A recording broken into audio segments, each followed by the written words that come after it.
MTN News, this is Montana This Morning. You ever drive by historic homes in Butte and wonder what it looks like inside? Well, you'll get a chance to do that this weekend. It was a rocky first presidential debate of 2024.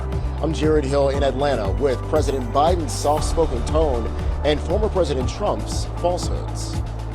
Wildfire season is nearly here in Gallatin County, and if you were wondering if there's anything extra you can do to protect your house, well, I have some good news. I'm Cassidy Powers, here to tell you about Gallatin County Fuels Crew. Alrighty, it is 6 o'clock on this Friday morning. Jane McDonald and Matt Elwell with you, and we made it to Friday, everybody. Yeah. Let's just take a moment to recognize and celebrate that fact. Okay, my moment's over. We did it. Yesterday, some great rain showers, Yeah. a little cooler today. Yesterday, after the rain finished, we were planning a little birthday party for one of my kids. Fun. And he was asking me, is it going to rain during my party? And I was like, maybe. Yeah, might be a little thunder, But man, it dried out. It was beautiful It did. yesterday. So, and you could watch the grass grow Yes. as soon as it finished. Temperatures this morning into the 40s, 37 this morning in West Yellowstone. Man, those temperatures are a little cool in parts of the area. Have a little dash of moisture trying to work its way back our direction. I think the afternoon, a few sprinkles, and that's about all that we're going to muster out of this. But we do have at least a couple of drips and drops possible. Temperatures today, not bad. I expect mid-60s, definitely below average, but it is going to be a pleasant weekend ahead. I'm going to break that down, take a look at that 4th of July week. That's all coming up in just a few minutes. All right, thank you very much, Matt. Well, making the old look new again. MTN's John Amy tells us about the Dust to Dazzle event this Saturday in Butte that features renovated historic homes. This year's Dust to Dazzle event in Butte is going to be unique. It's going to be centered in the historic Floral Park neighborhood, and it'll include this minimalist mid-20th century home that Lola here has restored. Hey, you mind if I take a tour? Come on in. Thank you. And I wanted a project house, and I definitely got a project house. The former Butte native was living in Florida when she purchased the house at 2904 State Street, sight unseen, in 2020. The kitchen needed the most restoration. It was pretty bad. It had wallpaper and really old cabinets and horrible flooring, so everything in here is brand new. The work Lola Hunter did on the home fits what Dust to Dazzle has been doing for nearly 20 years, showcasing what can be done to historic homes. Oh, you won't believe what she has done to this house. It is beautiful inside. It's just, it's magical. Lola added copper fixtures to the house to honor her mother. She loved Butte so much that everything she talked about was Butte. And so that's why the copper comes in. Unlike past years, all homes are centered in and around the Floral Park area, which was first built in 1913 to look like a California neighborhood. And that's why they named it Floral Park. And they did some research into what would grow down here. And they were just trying to appeal to people who wanted to move down off the hill. Lola said this project has brought her closer to her new home. I've literally painted every inch of the walls, and so it's just become mine. The event runs from noon to 5 in the evening, June 29th, and features 5 homes. Tickets are $20 and can be purchased in any bookstore in Butte. In Butte, John Amy, MTN News. Thank you very much, John. Now on the national scene, President Biden and former President Trump will be back on the campaign trail today following their first presidential debate of 2024. The 90-minute event gave voters a chance to compare the candidates. CBS's Jared Hill is in Atlanta with a recap of the night and with reactions. In a presidential debate rematch 4 years in the making, a stark contrast in style and tone. People are coming in and they're killing our citizens. So what we had to do is try to put things back together again. Out of the gate, President Biden's voice faltered. We brought out... The 81-year-old spoke quietly and several times seemed to lose his train of thought. If we finally beat Medicare, Mid-debate, his campaign said he was fighting a cold. On January 6th, we were respected all over the world. Trump's performance was bombastic, but the 78-year-old's statements were frequently false. He's willing to, as we say, rip the baby out of the womb in the 9th month and kill the baby. The presumptive Republican presidential nominee also avoided answering many questions. Moderators had to ask 3 times if he'll accept the outcome of the election. If it's a fair and legal and good election, absolutely. The candidates lobbed personal attacks at each other repeatedly. The only person on this stage is a convicted felon is the man I'm looking at right now. He could be a convicted felon as soon as he gets out of office. Muting the microphones helped the moderators get to a number of key topics like abortion rights, the economy, and immigration. The only real heated back and forth between the candidates was about their golf games. That's the biggest lie, that he's a 6 handicap of all. I was an 8 handicap. Yeah.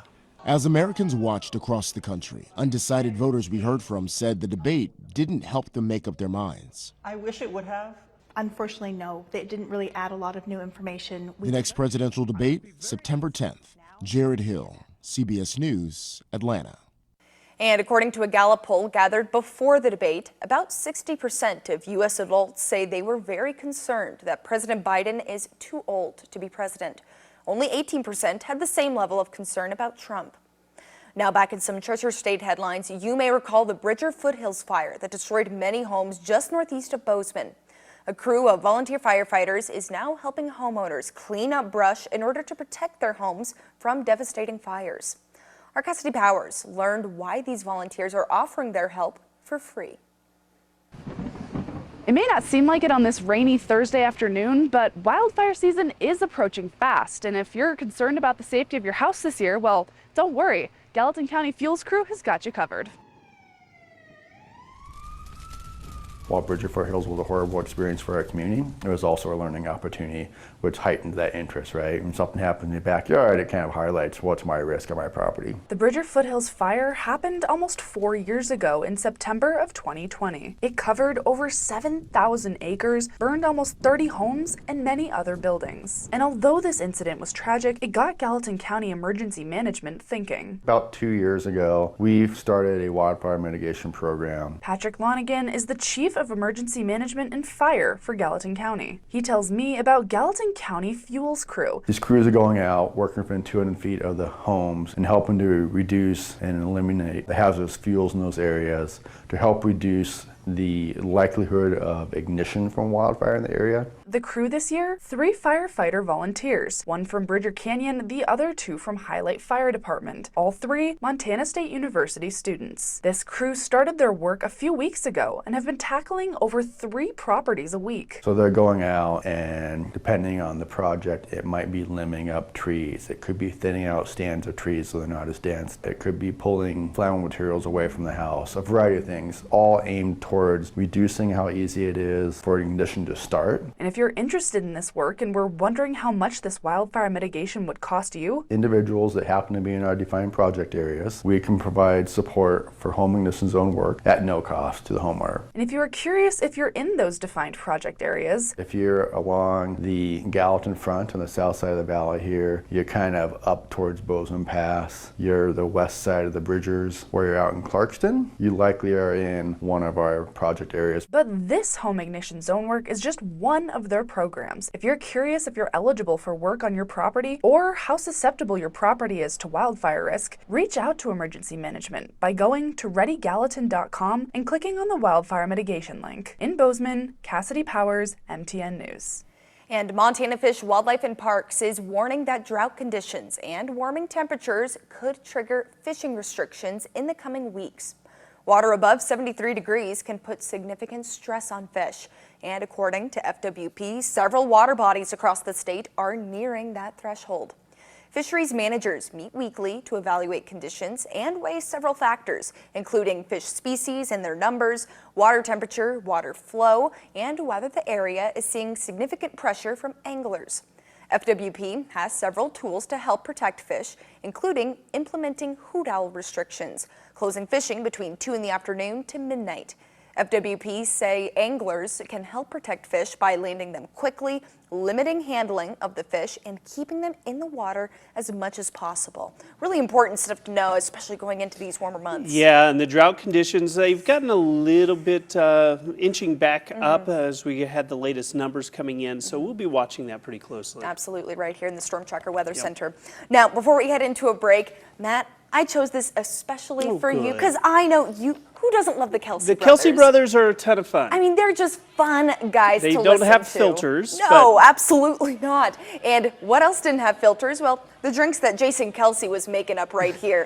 But the fun thing was, he was doing this for a really great cause. This is the 4th annual Team 62 event, an event that aims to raise awareness and funds for the Eagles Autism Foundation. Yeah, he's been highly involved. Jason Kelsey is in the autism world, so very cool. Oh, what is going on there? He's got the mask. Remember when he took that mask from the little kid? Oh, I love it. It's making a return. He didn't steal it. Well, he borrowed it. He borrowed it. Sort of. He sent it back. The kid has the mask back, but I just think this is such a fun event. Raises awareness for such a great cause. And, you know, Jason Kelsey might be retired, but he can't take it out of him. You know, we can all take a page out of his book and just do our part, whatever our stance is. Absolutely, so, no matter how small it is.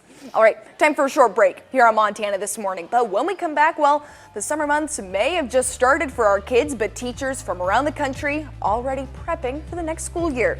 We're going to take a look at how teachers are prepping for STEM education when we come back.